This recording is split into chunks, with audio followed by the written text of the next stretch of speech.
We are the Association for Child and Adolescent Mental Health, or ACAMH for short, and this is ACAMH Learn. Psychotic experiences refer to unusual perceptual experiences like hearing or seeing things that other people don't, or overvalued, unusual beliefs. They're called psychotic experiences because they share some characteristics with the positive symptoms of psychosis, hallucinations, and delusions, but they're probably better described as perceptual and ideational disturbances because that more accurately describes what they are and avoids conflating them with psychotic disorders. They're quite common experiences, much more common than many people realize. Up to 1 in 5 children report experiences of hearing or seeing things that other people don't. And that's not including common experiences like thinking you heard your name being called in a noisy room. That's something more concrete than that.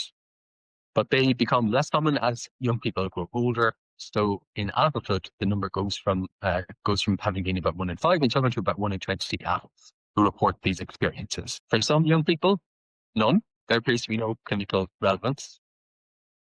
These can be experiences that happen in the context of normal development. We found, for example, in a preteen sample that reporting these experiences was associated with a diagnosable mental health disorder in about half of cases, but not in the other half. It appears to become more common, however, as you enter into adolescence, that having these experiences is more likely to be associated with diagnosable mental health conditions. They're not associated with any particular group of mental health disorders. They can occur in people with the full spectrum of mental health conditions, from depression to anxiety, OCD to ADHD. In clinical samples, so young people who come to mental health services, these experiences are associated with more severe psychopathology. They're associated with more mental health service use, greater multimorbidity, which means having a higher total number of mental health disorders, and poorer functioning than young people who come to those services who don't have psychotic experience. And they've also consistently been shown to be associated with a higher risk of suicidal thoughts and behaviors. So in this annual research review, I've included a box with some practical advice on this. The principles I suggest are: 1, to contextualize the experiences. Explain that unusual perceptual experiences are more common than most people realize. As I said, up to 1 in 5 children report hearing voices or similar phenomena at some stage. And for the majority of children, these experiences are transient. 2, educate. Explain a little about the rapid brain development and reorganization that's occurring in mid-childhood through adolescence, which may help us to understand why unusual perceptual experiences like this are more likely to occur at this age. So, for example, I often discuss how the brain is wiring and rewiring, making new connections, snipping or pruning old connections that seem to be less important. And these processes affect how brain cells and brain regions communicate with each other. So, while this intensive reorganization is happening, it's not surprising that there will be some miscommunication, mistaking something they thought for something they heard, cross wires essentially. This is especially likely to happen when the young person's brain and mind are already being overwhelmed or overloaded, for example, when they're feeling very angry or sad or distressed. 3, a minority of parents will worry that this is a sign of emerging schizophrenia. And I take the time to reassure that this is not the outcome for the vast majority of these young people. Greater than 90% of children and adolescents who report these experiences will not go on to develop as a psychotic disorder. 4, where indicated, I treat or address factors that may be contributing to the occurrence of these experiences. So if the young person has a specific mental health disorder, it can be the case that effectively treating that condition may be associated with the reduction or resolution of psychotic experiences. It could also be the case, for example, that there's something stressful going on for the young person, and if you identify and support them around this, that may also help to ameliorate psychotic experiences. More broadly, the general principles of good mental health are likely to apply here, including advice around good sleep, exercise, structure, and avoiding substance use. It's also important to be clear that antipsychotic medications are not indicated for these experiences. There have been 2 main approaches to identifying psychosis risk in the literature over the past quarter century: the clinical high risk, or CHR approach, and the familial high risk, or FHR approach. The clinical high-risk approach was a really innovative approach that emerged from centres in Australia, in North America, and spread to many parts of the world. And this approach involves using a structured clinical interview to assess for symptoms of psychosis. And depending on the frequency or severity of these symptoms, a clinical high-risk stage or syndrome could be diagnosed. Initial studies suggested about 40% of this group went on to develop a psychotic disorder. Subsequent studies found lower transition rates, probably closer to 20%, but the transition rates vary a lot from one study to the next. Sometimes a bit higher, but also sometimes much lower. The familial high-risk approach is based on having one or more relatives, typically a parent, with a history of psychosis. Because we know that there is some heritability to psychosis, though it's less than many people realize, a meta-analysis suggests that if you have a parent with psychosis, you have an 8% chance of going on to develop psychosis. So that's a substantially elevated risk compared to if you don't have a parent with psychosis, but still, more than 90% of people who have a parent with psychosis do not themselves go on to develop psychosis. Overall, these approaches have been very innovative and challenged us in psychiatry to think about prediction and prevention, which is something that's happening across many other areas of medicine, perhaps most notably in cardiology and oncology. It's only quite recently been the case, however, that researchers have begun to investigate the sensitivity of these approaches.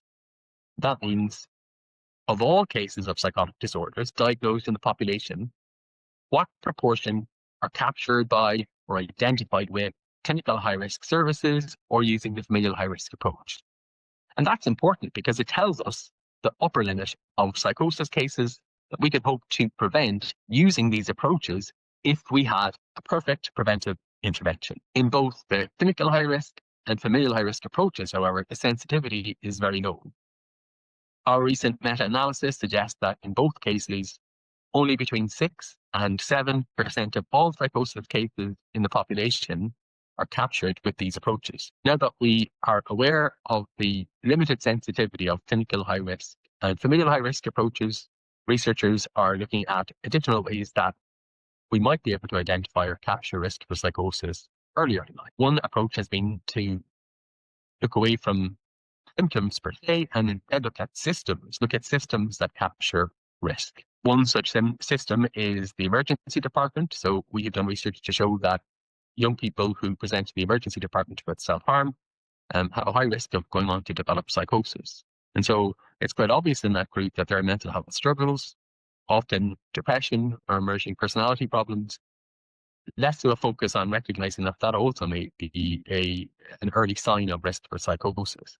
At the same time, those approaches also capture a very small proportion of all people who will go on to develop psychosis. Extending out from the familial risk approach, where you have a parent who has a diagnosis of psychosis, we have looked at parents who have made contact or been admitted to psychiatric hospitals for any reason. So a transdiagnostic familial risk approach. What we found in that case was that as opposed to the small number, 6 to 7% of psychosis cases that are identified when you just look at parents with a history of psychosis, when we looked at parents with a history of inpatient admission for any reason, that identified 30% of future psychosis cases. So a substantially higher proportion that could be identified with that approach. We have also looked at child and adolescent psychiatry services or child and adolescent mental health services, CAMHs. We've used total national register data in Finland and the UK to explore what proportion of all psychosis cases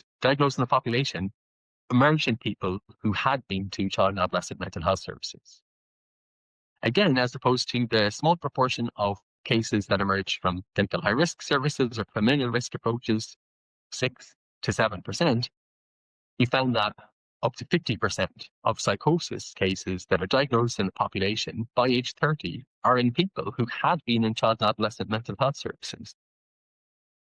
And so that's exciting in terms of prediction and prevention because it's pointing to existing services for children and adolescents who by definition are in a stage of brain development that might be more amenable to preventive intervention. And it's saying that we can identify groups in potentially far higher numbers in these services. So a lot of research remains to be done to look at child and adolescent mental health services and the detection of risk within those services. When a psychotic disorder has onset before age 18, that's what we call early onset psychosis.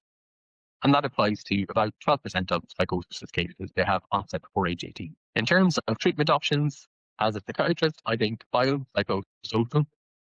From a biological perspective, there's good evidence for most, but not all, antipsychotic medications during the acute phase of psychosis in adolescents. That includes aripiprazole, asenapine, lurasidone, olanzapine, paliperidone, quetiapine, and risperidone. Meta-analytic research does not support the use of ziprasidone in adolescents. Some of the key principles to consider in terms of quality prescribing in psychosis, which were proposed by James Scott and colleagues in Australia, are: 1, medication choice being informed by adverse effects, because while all of the listed medications may be effective, they have different side effect profiles, and that's important to consider, including what matters most to the young person sitting in front. 2, close monitoring of metabolic side effects from the outset, because of course that is one of the major challenges with some of them more than others. 3, regular medication risk-benefit assessment. 4, assessment and intervention for co-occurring mood disorders. And 5, early consideration of clozapine. Is good evidence to support the efficacy of clozapine in early onset psychosis. Research shows a large effect size benefit over other antipsychotics, but it's very underused in adolescents with schizophrenia. At the same time, of course, these medications require expert management. It's less clear how long someone should remain on antipsychotics after the acute illness has resolved.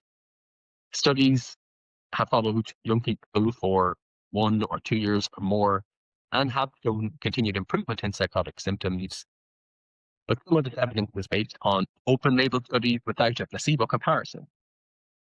And so it's unclear how much of the additional benefit comes from medication treatment versus what might have happened if the person was not on medication. So more research is needed to investigate maintenance antipsychotic treatment for people with early onset psychosis. From a psychosocial intervention perspective, I wish there were far more that I could recommend, but the truth is that the evidence for early onset psychosis is lacking. Systematic review of psychological interventions in early onset psychosis, published in Schizophrenia Bulletin in 2021, concluded scientific support, efficacy and effectiveness of psychological treatments for adolescents with schizophrenia is virtually missing. There have been a couple of studies since that time, but there remains very little evidence to support any specific psychosocial intervention in early onset psychosis. So this is an area that clearly needs further research.